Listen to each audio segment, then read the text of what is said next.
शेतकरी मित्रांनो नमस्कार, मी निखिल चव्हाण परत आपल्या ॲग्रिकॉस फार्मर या यूट्यूब चॅनलमध्ये स्वागत करतो। मित्रांनो, यावर्षी जर आपल्याला सोयाबीन पिकाची टोकन करायची असेल तर ती टोकन आपण नेमक्या कोणत्या पद्धतीने करायची आहेत हे आज आपण या व्हिडिओच्या माध्यमातून पाहणार आहोत। कारण भरपूर शेतकरी सोयाबीनची टोकन करतात पण त्यामध्ये काही चुका करतात ज्यामुळे त्यांना अपेक्षित उत्पादन मिळत नाहीत।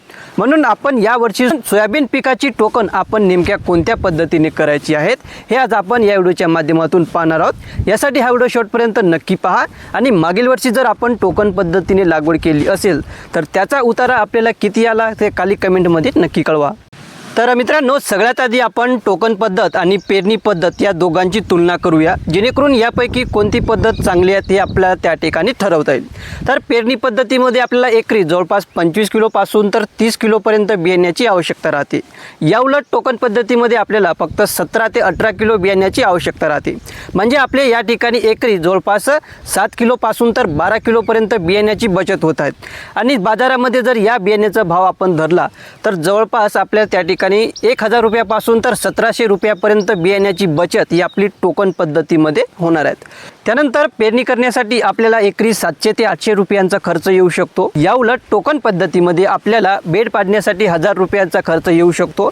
आणि जर आपल्यापाशी टोकन यंत्र उपलब्ध नसेल तर 50% सबसिडीवर घेण्यासाठी जवळपास 3000 रुपयांचा खर्च येऊ शकतो, ज्याचा आपण पुढे सुद्धा वापर करू शकतो।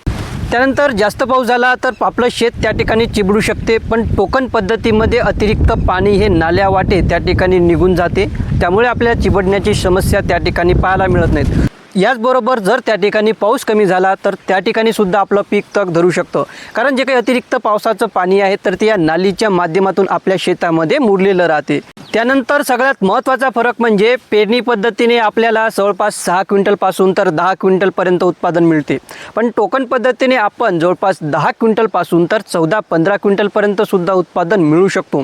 म्हणजे एकरी आपल्या उत्पादनात जवळपास 3 क्विंटलपासून तर 5 क्विंटलपर्यंत वाढ आपल्याला पाहायला मिळते। यावरून आपल्याला कोणती पद्धत योग्य वाटते ते खाली कमेंटमध्ये नक्की सांगा। आता जर आपल्याला टोकन पद्धतीने लागवड करायची असेल तर सगळ्यात आधी शेतामध्ये आपल्याला रासायनिक खत फेकून द्यायची आहेत आणि नंतर त्या ठिकाणी बेड मारायचे आहेत। पण भरपूर शेतकरी बेड पाडल्यानंतर त्या ठिकाणी खतं देतात, जे की एकदम चुकीचं आहेत। आपल्याला असं करायचं नाहीत। हे जे काही खत आहे तर हे मातीआळ होणं आवश्यक आहे, तेव्हाच याचा आपल्याला चांगल्या पद्धतीचा उपयोग त्या ठिकाणी होणार आहे। तर हे खत टाकत असताना आपल्याला एकरी 3 बॅग सिंगल सुपर फॉस्फेट आणि 15 ते 20 किलो म्युरेट ऑफ पोटॅशचा वापर करायचा आहे। जर आपली जमीन त्या ठिकाणी शार्पड असेल, चोपन असेल किंवा आपला जमीनचा पीएच 8.5 पेक्षा जास्त असेल तर त्या ठिकाणी आपण आपल्या माती परीक्षणानुसार एकरी 1 टन जिप्समचा सुद्धा वापर करू शकतो, जे की आपल्याला बाजारामध्ये 50 किलोची बॅग जवळपास 250 रुपयाला उपलब्ध होते।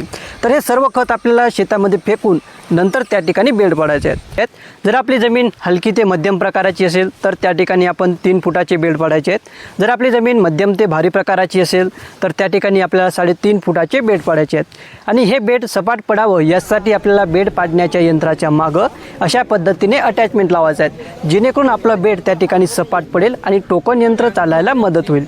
आता हे बेड पाडत असताना आपल्याला उताराच्या आडव्या दिशेने पाडायचे आहेत। म्हणजे जर आपला उतार उत्तर ते दक्षिण असेल तर आपल्याला हे बेड पूर्व ते पश्चिम पाडायचे आहेत, कारण यावर्षी पावसाचा अंदाज हा कमी सांगितलेला आहे। त्यामुळे पावसाचं पाणी या नालीमध्ये साचवण्यासाठी आणि जमिनीत मुरण्यासाठी मदत व्हावी यासाठी आपल्याला यावर्षी हे बेड उताराच्या आडव्या दिशेने पाडायचे आहेत। बेड पाडल्यानंतर आपल्याला त्या ठिकाणी टोकन करायचे आहेत। टोकन करताना आपल्याला एका बेडवर 2 सोयाबीनच्या तासाची टोकन करायची आहेत, ज्यामध्ये 2 झाडातील अंतर या ठिकाणी आपल्याला जवळपास 6 इंच ठेवायचं आहेत आणि एका ठिकाणी आपल्याला जवळपास 3 दाणे सोयाबीनची टोकन करायची आहेत। भरपूर शेतकरी एका ठिकाणी फक्त 2च दाणे सोयाबीनची टोकन करतात, ज्यामुळे त्यांची एकरी रोपांची संख्या ही मेंटेन राहत नाहीत आणि त्यांना पाहिजे त्या प्रमाणात उत्पादन मिळत नाहीत। म्हणून ही चूक आपल्याला त्या ठिकाणी करायची नाही। आपल्याला एका ठिकाणी 3 दाणे सोयाबीनची टोकन ही कंपल्सरी करायची आहे, जेणेकरून आपली एकरी रोपांची संख्या 1 लाखापर्यंत मिळेल। तर या व्हिडिओमध्ये एवढंच। हा व्हिडिओ कसा वाटला खाली कमेंटमध्ये नक्की सांगा। जर आपण मागील वर्षी सोयाबीनची टोकन केली असेल तर त्याचं उत्पादन आपल्याला किती झालं आणि टोकन करण्यापूर्वी किती व्हायचं ते खाली कमेंटमध्ये नक्की कळवा। व्हिडिओ आवडला असेल तर व्हिडिओला लाईक करा, नवीन असाल तर चॅनलला सबस्क्राईब करा, जेणेकरून असे व्हिडिओज आपल्याला पाहायला मिळतील। धन्यवाद।